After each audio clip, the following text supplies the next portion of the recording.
Jefferson Rocha, boa tarde, prazer recebê-lo aqui mais uma vez, muito orgulho para nós. Boa tarde, Fabíola. Eu fico feliz de estar aqui mais uma vez, no Sucesso do Campo, aqui em Jataí, que é uma cidade que eu gosto muito, muitos amigos aqui, e é uma satisfação estar aqui no seu programa novamente.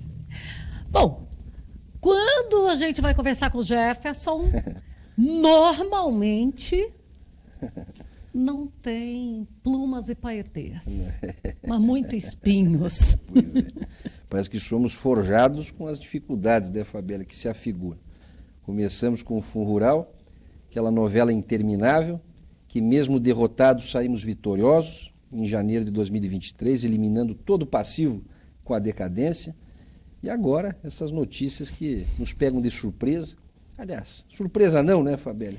Que a gente sabe que pode vir de tudo. Exatamente. Olha, ontem eu até estava repetindo uma frase no encontro que tivemos aqui, promovido pela OAB, do ex-presidente Jânio Quadros. Ele dizia que naquele congresso metade são incapazes e a outra metade são capazes de tudo.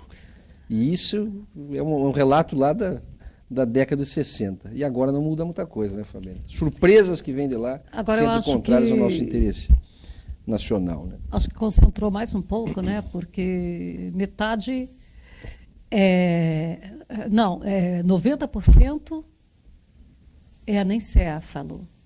Não é. Um anencéfalo não faria o que eles fazem. Não, é um absurdo. Essa medida provisória, Fabíola, que vem do governo, mas que agora está nas mãos do Congresso Nacional, é a medida provisória 1227 de 2024, é anacrônica, ilegal, inconstitucional e inviabiliza a atividade empresarial brasileira. No nosso segmento do agro, para vocês terem uma ideia, isso vai ter um reflexo, se permanecer o texto como está, da redução na prática de aproximadamente R$ a R$ 4 por saca de soja, que é o custo tributário que as adquirentes, evidentemente, vão ter que absorver e vão repassar.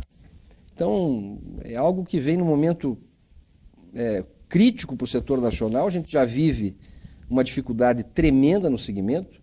E aí eu falo como... Em razão de tudo e de anos a fio já. Fabíola, hoje o Brasil, vou falar só em soja, é o maior custo de produção do mundo. A Argentina produz soja com a metade do custo de produção que nós temos aqui. Então, nós já suportamos toda a carga tributária que já é escrachante, que já é abusiva, e vem mais essa surpresa para os contribuintes brasileiros. Nós diretamente... Só para a gente deixar mais esmiuçado, a 1227 é aquela que vem referente ao PIS e COFINS. Exatamente. Basicamente, Fabíola, essa medida provisória 1227, ela inviabiliza a compensação de créditos de PIS e COFINS, créditos cruzados. A empresa, por exemplo, tinha o crédito PIS e COFINS, podia usar para abater CSLL, imposto de renda, etc. e tal. Agora, o governo acaba com essa possibilidade de compensação. Ou ela só compensa com PIS e COFINS, ou ela entra numa fila para receber esse valor em dinheiro. É evidente que isso não vai acontecer. Esses créditos vão ficar acumulados, né? E vão, obviamente, a empresa vai sentir no caixa. Quando ela sente no caixa, o que ela faz? Ela repassa o custo tributário. E esse é o drama do produtor, né? Embora, é claro, existam aí mecanismos legais, jurídicos, inclusive para reação, porque essa medida provisória viola um princípio básico de direito tributário, que é o princípio da não surpresa tributária. Como é que da noite para o dia isso implica, Fabíola? Para o pessoal entender em casa, essa medida provisória aumenta tributo, ponto. Ela majora a carga tributária do setor. Tá, e outro detalhe, né? Eu passo a exportar imposto. Exatamente. Viola um outro princípio constitucional, né, que é o princípio da imunidade tributária. E lembra, Fabíola, nós vencemos em fevereiro de 2020, lá no Supremo, uma demanda que inclusive desonerou o Fundo Rural em toda a cadeia da exportação, inclusive na exportação indireta. Pelo mesmo princípio, né, toda a cadeia tributária não pode incidir nem na exportação direta, nem na indireta. Então, PIS/COFINS, não se exporta PIS/COFINS, que é o que na prática vai acontecer. E cadê o princípio da não cumulatividade? Esses tributos não podem ser cumulados. deve viger o princípio da não cumulatividade. E na prática, eles estão sendo cumulados. Ora, é algo teratológico, né, vindo desse governo. A gente já esperava notícias ruins, agora de forma tão rápida, né, e profunda, a ponto de colocar em risco a produção nacional, a ponto de colocar em risco um segmento, Fabélia, que representa 1/3 do PIB, que emprega mais de 30 milhões de pessoas, que alimenta 1,5 bilhão de cidadãos em todo o mundo. O que esse governo quer? Ele quer inviabilizar simplesmente o segmento que mais contribui para a balança comercial positiva do Brasil, que mais traz recursos para o nosso país. Então é uma medida inconsequente. Olha, eu acho que esse camarada, esse presidente da República, tem que internar. Esse sujeito está louco. Se o Congresso Nacional não tomar as rédeas do país e colocar nos eixos, nos trilhos, essa situação, devolvendo essa medida provisória, você não precisa, não pode nem ser colocada em votação, tem que devolver essa medida provisória pela flagrante inconstitucionalidade e por colocar em risco o segmento que mais contribui para a manutenção da economia brasileira. De um tempo para cá, o brasileiro ficou mais atento a questões políticas, discussões e tudo mais. Como que funciona e em que circunstâncias pode acontecer a devolução de uma medida para o governo? Olha, o Congresso Nacional tem essa prerrogativa, não é? Ele se reúne, presidido pelo presidente do Senado, que é também presidente do Congresso, ele pode realmente tomar essa medida de devolução. É uma medida que aconteceu na história, salvo engano, 4 ou 5 vezes. Né? O governo Sarney, parece que uma medida provisória do governo Dilma, 2 do governo Bolsonaro e essa. É uma previsão constitucional, legal, está nos regimentos internos da Casa e ela pode ser devolvida. Quando dessa devolução, o que acontece é que no momento da devolução, a medida provisória perde a eficácia. Ela passa a não valer mais. Medida provisória ela já está valendo, né? Porque ela é automática. Assim que publicada, dia 4, ela já está valendo. Então é uma reação que tem que acontecer rápido. Porque os fechamentos do mês vão, na medida em que os tributos vão vencendo, tanto Fabélia, que algumas empresas ficaram fora do mercado, né, por 2, 3 dias. Hoje parece que começou a voltar.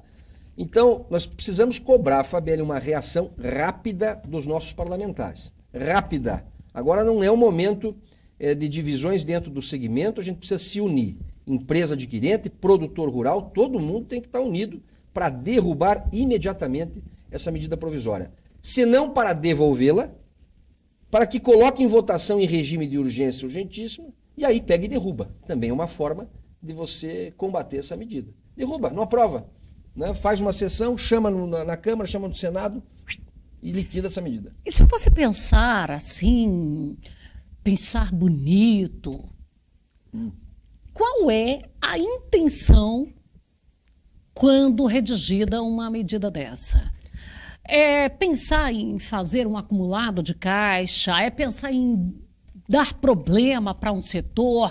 O que é? Fabélia, um governo perdulário que gasta como gasta este governo, que chega a R$1 trilhão o déficit da máquina pública. E rapidamente. Rapidamente, batendo recordes, e até não há nada que justifique. Ele pegou caixa. Pegou a casa arrumada e está destruindo a economia nacional em tempo recorde.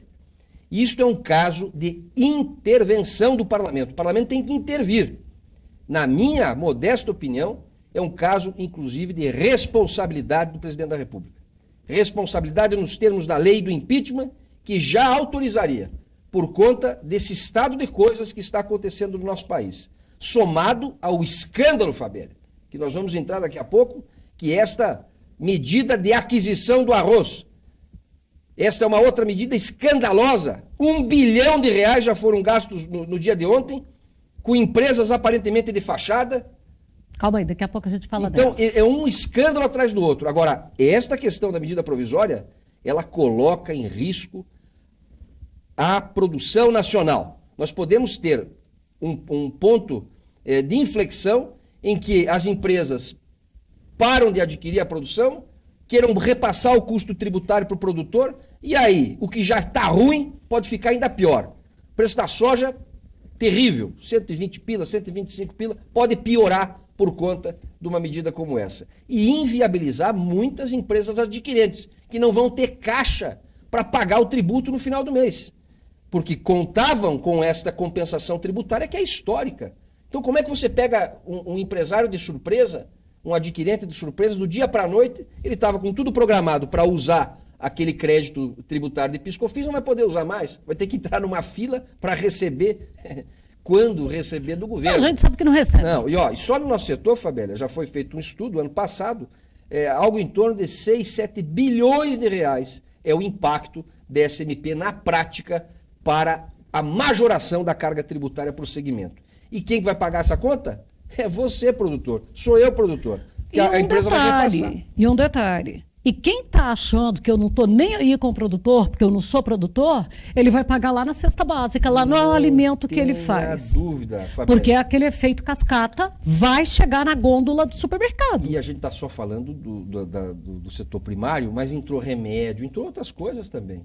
Então é um escândalo. Então vamos lá, qual é que é a intenção? Governo perdulário, que gasta o que não tem, coloca as contas públicas em risco, né, do país travar por falta de dinheiro, né, e passa a conta para alguém. Parece uma forma até desesperada de passar essa conta. A batata quente, né? Agora, pega. Pega. Agora uma coisa não explica, né? Quando é para pagar precatório para os bancos lá o ano passado, ele liberou 93 bilhões de reais às vésperas do final do ano. Né? Isso aí ninguém fala. Então, para uma coisa tem dinheiro. Para botar 1 bilhão de reais, como colocou ontem num leilão para empresas aparentemente de fachada, tem dinheiro. Agora, quem que está pagando essa história toda aí? É o contribuinte.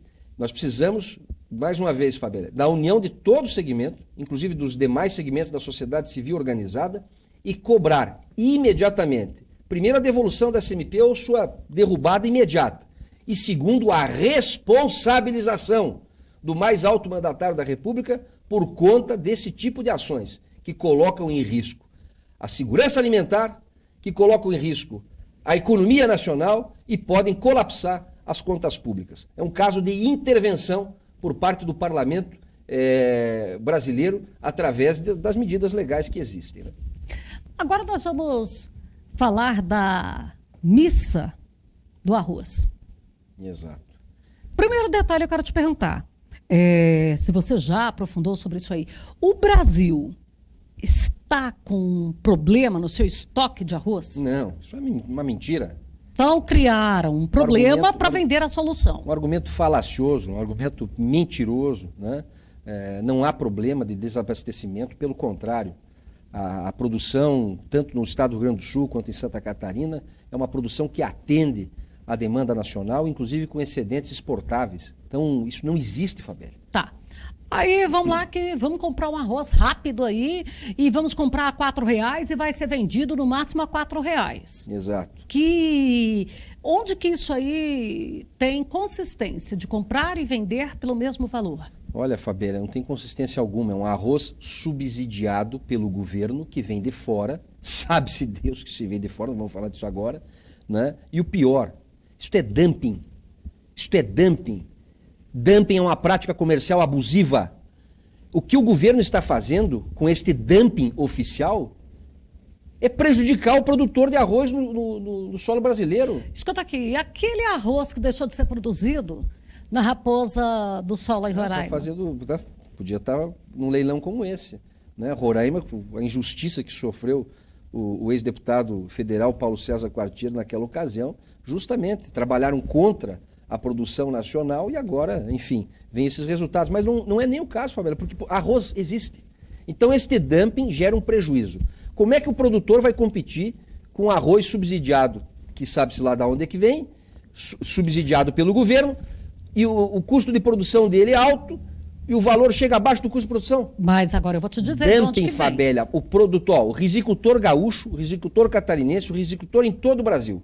A partir desta medida provisória, a partir deste leilão fraudulento, tem o direito, Fabélia, o direito de demandar o Estado brasileiro, de demandar a União e ser ressarcido do prejuízo que está sofrendo. Então, porque o preço do arroz lá no Sul já está caindo por conta de um absurdo desse. Então, se você está preocupado de onde vai vir esse arroz, Calma que você vai explicar. vou. Tem 147,2 mil toneladas que vem do queijo Minas, de propriedade aqui que aparece o nome do Wesley A. de Souza. Sim. A sua atividade é comércio atacadista de leite e laticínios. Exatamente. Agora você tocou num ponto-chave. Mas ainda tem mais. Ah, Zafira Trading. Bom, é uma trading que vai trazer esse arroz. Não, mas a atividade dela é consultoria em gestão empresarial. Mas tem mais, tem outras duas empresas. A SR Locação de Veículos e Máquinas, que ela faz locação de veículos, máquinas agrícolas, tá, equipamentos. E a Ice Fruit, Indústria e Comércio de Alimentos, que é especializado na fabricação de sucos concentrados de frutas. isso é um escândalo nacional. E aí? Aí o que eu pergunto é o seguinte: parlamentares reajam, porque aparentemente, com esta denúncia que foi feita A denúncia pelo foi deputado feita... Lucas Redecker, pelo deputado Felipe Camozato, né, que na verdade pode ser a ferida, porque isso aqui é uma constatação de um leilão que já aconteceu. Leilão esse que Aconteceu gastou... ontem de manhã já foi rapidinho. comprado. Um leilão que o governo gastou 1 bilhão e 300 milhões de reais. Esse queijo Minas que você falou, Fabélia, uma empresa, com todo o respeito, né, com as micro e pequenas empresas, nada contra. Agora, como é que uma microempresa dessa, né, que tem um capital social de 80 mil reais, vendeu uma carga de arroz de quase 600 milhões de reais, Fabélia? 147 mil toneladas? Que história é essa? E uma empresa que trabalha com laticínios. Uma empresa que trabalha com laticínio tem expertise em comércio internacional de arroz? Foi aonde? No Vietnã buscar esse arroz? Olha, eu não tenho as provas, mas está me parecendo que esse arroz aqui é de papel. Será que existe esse arroz? Ou só foram pagas essas empresas como aconteceu na pandemia, Fabélia? Lembra que o caos atende a esse tipo de fraude? Ah, mas vamos comprar tudo com dispensa, vamos fazer um leilão. Que leilão que não apareceu uma empresa nacional? Aliás, não apareceu uma empresa de renome nacional? Uma empresa de arroz não participou desse leilão? Nenhuma. Nenhuma. Até agora não. É claro que não participou por quê? Porque ia vender arroz abaixo do custo de produção? Claro que não. Então aparecem essas empresas aparentemente de fachada e vendem um arroz que ninguém está sabendo se chegou, se deixou de chegar. Parece arroz de papel. Agora o dinheiro está lá na conta delas. Olha o que fizeram com a pandemia, Fabélia. Um ex-governador de Santa Catarina, um tal de Carlos Moisés, comprou respiradores com dispensa de licitação no Rio de Janeiro, foram ver era uma casa, era um bordel, o endereço. Mas pagou, adiantou. E cadê os respiradores? Nunca chegaram. Esse arroz aqui vai chegar? Será que ele existe? Então, o que está acontecendo aqui, indícios de fraude nesse processo licitatório. Explícita. Indícios de empresas de fachada. Isso tem que ser investigado pela Polícia Federal. Isso tem que ser investigado pelo Parlamento Brasileiro. E pode e deve representar a responsabilização dos signatários dessa medida provisória. Porque se isso aqui ficar provado que foi uma empresa de fachada, que foi um arroz de papel ou coisa que o valha, e aparentemente parece que é isso, essas pessoas têm que ser responsabilizadas. E não fosse isso, Fabélia. Se isso aqui fosse tudo regular.